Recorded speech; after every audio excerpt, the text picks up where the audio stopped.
آج ہم ایک اہم موضوع پر گفتگو کرنے جا رہے ہیں جو عام طور پر لوگوں کے بیچ میں غلط فہمی اور الزام کی صورت میں سامنے آتا ہے۔ کئی لوگ کہتے ہیں اویسی بی جے پی کا آدمی ہے، مودی سے پیسہ لیتا ہے، صرف تنقید کا ناٹک کرتا ہے۔ لیکن سوال یہ ہے، کیا آپ کے پاس کوئی دلیل ہے؟ کیا کوئی ویڈیو، آڈیو، اسٹنگ آپریشن یا کوئی لیگل ثبوت ہے؟ جواب ہے نہیں۔ صرف اندازی افواہیں اور سیاست کی سوچی سمجھی باتیں ہیں جو اسلام میں بہتان کہلاتا ہے۔ چلیے اب ہم ایسے پوائنٹس پر بات کرتے ہیں جس کو بیس بنا کر لوگ کہتے ہیں کہ اویسی بی جے پی کا آدمی ہے۔ سب سے پہلے اس بات کو سمجھتے ہیں کہ اویسی اور بی جے پی کا رشتہ کیا ہے، الزام یا مذاق۔ سوچئے، اگر اویسی واقعی بی جے پی کا آدمی ہوتا اور اگر اویسی واقعی بی جے پی کے ساتھ ملا ہوتا، کیا وہ اتنی کھلی تنقید کرتا؟ کیا وہ پارلیمنٹ میں مودی کو چیلنج کرتا؟ کیا وہ سی اے اے، این آر سی اور وقف امنڈمنٹ جیسے بلز کے خلاف آواز اٹھاتا؟ بنا دلیل کے کسی مسلمان بھائی پر اتنا بڑا الزام لگانا صرف سیاسی فرسٹریشن نہیں بلکہ یہ ایک تہمت میں آتا ہے۔ دوسرا الزام، وہ صرف بولتا ہے، کچھ کرتا نہیں۔ کیا یہ دعویٰ صحیح ہے؟ چلیے کچھ تاریخی فیکٹس دیکھتے ہیں۔ بابری مسجد توڑی گئی 1992 میں۔ اس وقت اویسی صاحب نیشنل سیاست میں پرومیننٹ نہیں تھے۔ سی اے اے یا این آر سی، اویسی نے سب سے زیادہ بولڈ اور طاقتور اسپیچ دی، پارلیمنٹ میں مخالفت کی۔ وقف بل، جس طرح سے وہ اپوز کرتے رہے اس سے پتہ چلتا ہے کہ وہ لیگل اور ڈیموکریٹک طریقوں سے لڑتے ہیں، مگر جب حکومت کے پاس 300 پلس سیٹس ہوں تو چھوٹی پارٹی آواز اٹھا سکتی ہے، کچھ کر نہیں سکتی۔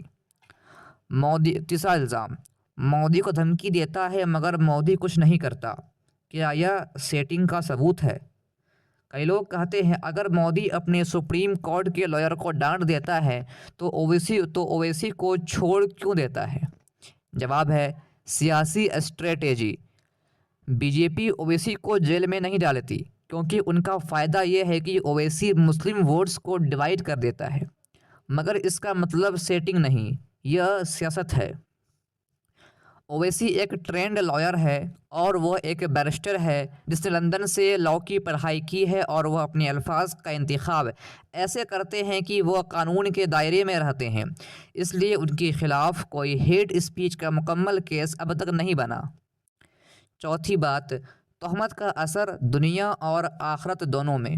یہ بات ہر مسلمان کو سمجھنی چاہیے کہ اگر اویسی واقعی مودی سے پیسہ لیتا ہے تو وہ قیامت کے دن جواب دے گا، لیکن اگر یہ الزام جھوٹا ہے تو جو لوگ بہتان لگا رہے ہیں وہ جواب دینے کے ذمہ دار ہوں گے۔ اسلام میں تہمت گناہ کبیرہ ہے، سوچئے سمجھیے اور پھر کچھ بولیے۔ پانچویں بات، تنقید کرو لیکن عدل کے ساتھ۔ سوچ کا اختلاف ہو سکتا ہے لیکن الزام صرف دلیل کے ساتھ لگتا ہے۔ اویسی سے مخالفت کرو لیکن انصاف کے دائرے میں، ان کی سیاست پر سوال اٹھاؤ مگر بہتان سے بچو، کیونکہ اگر بہتان لگانا آسان ہو گیا تو کل ہر مسلمان اس کا نشانہ بنے گا۔ جو لوگ اویسی کے حیدرآباد دارالسلام کے جلسے کی اسپیچ سنے تھے جو 19 اپریل 2025 یعنی کل آرگنائز کیا گیا تھا، وہ جانتے ہیں کہ ان کا درد حقیقی ہے۔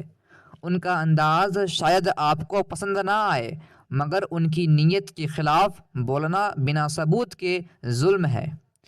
آخر میں صرف اتنا کہنا چاہوں گا، فکر کرو، تنقید کرو لیکن تقویٰ کے ساتھ۔ اور آخری بات، اگر آپ کے دماغ میں اب بھی کوئی ایسا پوائنٹ ہے جس کو بیس بنا کر آپ اسد الدین اویسی پر الزام لگاتے ہیں تو اس پوائنٹ کو آپ کمنٹ میں ضرور لکھیں۔ انشاءاللہ اس الزام کی پوری سچائی آپ کے سامنے رکھی جائے گی۔ جزاک اللہ خیر۔